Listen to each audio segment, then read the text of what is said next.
When I was a teenager, my friends liked to congregate at a Mexican restaurant. Decent food, decent price, a jukebox.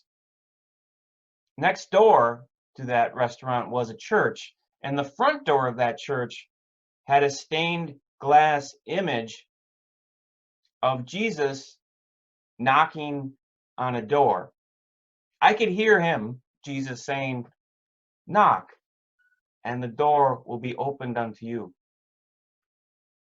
So every time we met, I would walk up 3 short steps, knock on the door, pull on the handle, and it was never open. Each time I naively thought it might be, and each time I was disappointed. I always thought, and still do think, sacred places should be open, especially ones that are practically inviting you to knock. In disasters, I envisioned our church would be open, handing out food, the community coming together to save lives together. Things are very different in this crisis. The more we come together physically, the more coronavirus will spread. The more people will die. Our last line of defense right now is to be physically distant. Again, not socially or spiritually distant, but physically distant. Public health is a progressive cause that I think we all can get behind. Governor Cuomo's recently signed Pause and Matilda laws are sensible, real things that we can all do. In addition to washing your hands, staying at home if you are sick, really everyone should be staying at home as much as possible. If you do need to go out for essentials, please keep that 6 feet away distance from other people. It is important that groups, even small groups, do not get together. In fact, the Matilda law states that if you are 70 or older or having underlying health conditions, you should be staying home, period, and keeping a distance from others. And if you find yourself in that population, I just want to reiterate that the Caring Circle is mobilized to help you out. Things are moving quickly. Our lives are changing very, very rapidly. Last Sunday's sermon was just that. It was last Sunday's. 2 weeks ago, at least to me, seemed like a bygone era. Remember, schools were open? Last week, I compared the pandemic to the attacks of September 11th, and I think that is no longer an apt comparison. September 11th had identifiable enemies. COVID-19 does not discriminate and will kill anyone, anywhere. There is nothing in my lived memory, and I suspect for many of you, so disruptive and deadly as this pandemic. It may seem unprecedented, and maybe it is for most of us, but humanity as a whole has been in a constant threat of disease and early and untimely death. We are just like the rest of the living world. In the 1918 flu epidemic, all churches in the New York State were closed for a month. There were outbreaks in the North Country. This is a brave new world we live in. And that is meant with a bunch of irony, as Shakespeare had intended. This brave new world is not something we expected or wanted at all. And by the way, Shakespeare, he knew a thing or two about pestilence and outbreaks. The plague ravaged England, and theaters were regularly closed during his lifetime. It's a small miracle he lived as long as he did. Amidst all this change of the past 7 days even, I want to acknowledge the range of emotions that we are all experiencing.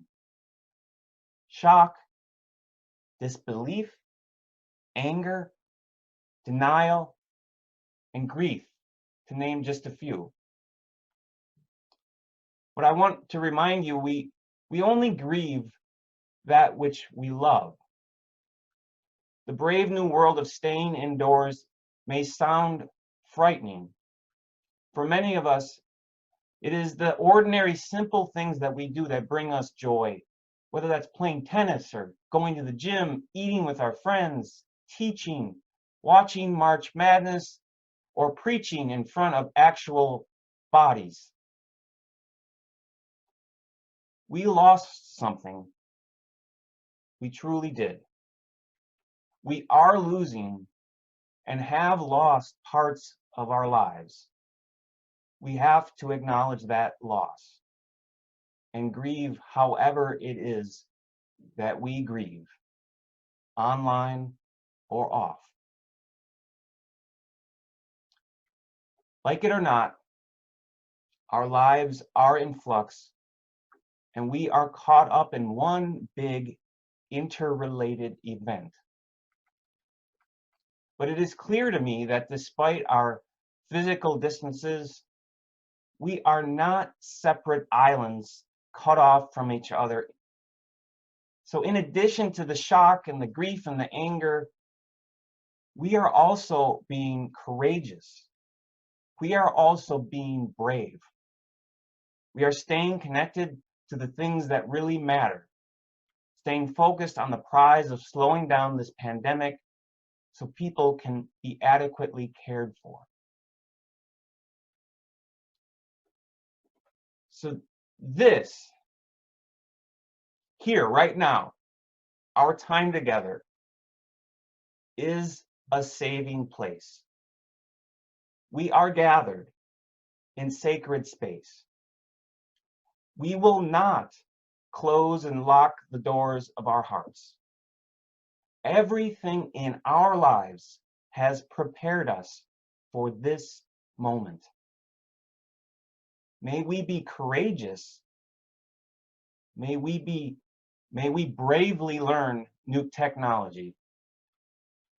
And as we strip off all the normalcy of life, we can take a glance at what is of ultimate importance: health, family, community, some sense of an interrelated mystery. We don't need a building for this. We do not. Though I will acknowledge it is nice to have one. This is a good time to re-examine what we are all about. What are we? What brings us meaning? It is a good opportunity to re-evaluate who we are. And as a congregation, I've looked at our mission statement. We are not in the business of historic building preservation. While meeting via Zoom is maybe not ideal, and please be patient as we work out the bugs and the transitions of this, it does show us, meeting like this, that we are adaptable. Our physical doors locked. Separate we may be, our hearts are open with compassion for each other. The outpouring of support we have received from the Caring Circle is remarkable. 37 volunteers are helping the Caring Circle COVID-19 initiatives, such as the phone check-ins, running errands, and technology help. We had enough volunteers to sign up within hours to place calls on all local members of our congregation.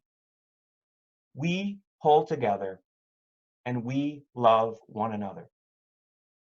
We are ready to burst through the doors of cold earth like daffodils. We are adaptable, and we will bounce back because our faith is portable. We might be closed, but we are not closed off. Our minds and spirits are not confined.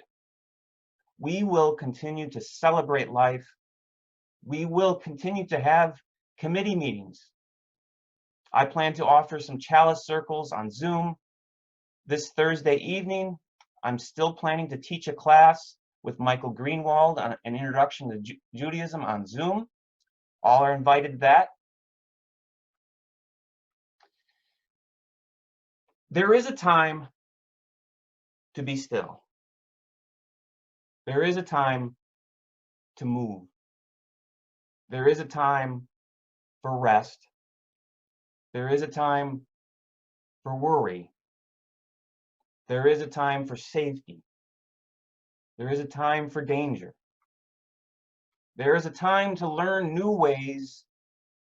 There is a time to reflect on old ways. There is a time to act. There is a time to let things take their course. There is a time to be together, and there is a time to be apart. Our faith is bigger than the walls and windows. Our faith is portable. It goes everywhere like sunlight. Our temple is all space. Our shrine is the open heart reaching out to the common good. Our ritual is the work of love. A portable faith has the courage to go into the unknown frontiers of virtual worship. A portable faith hears the call of this moment and responds with clarity and courage. A portable faith goes where the wood drake lies, near the still water. A portable faith is not out there. The unknowns of wilds are here, inside.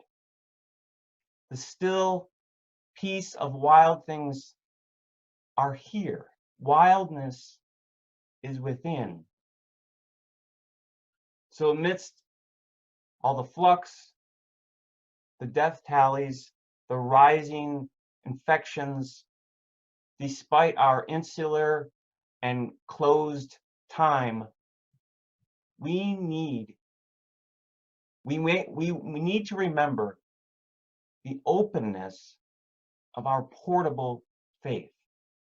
Things are closed. Life is open.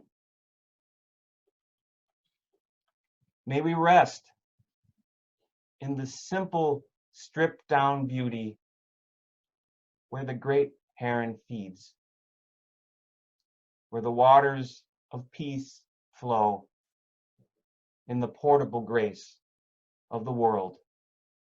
And may we be free. Amen, and blessed be.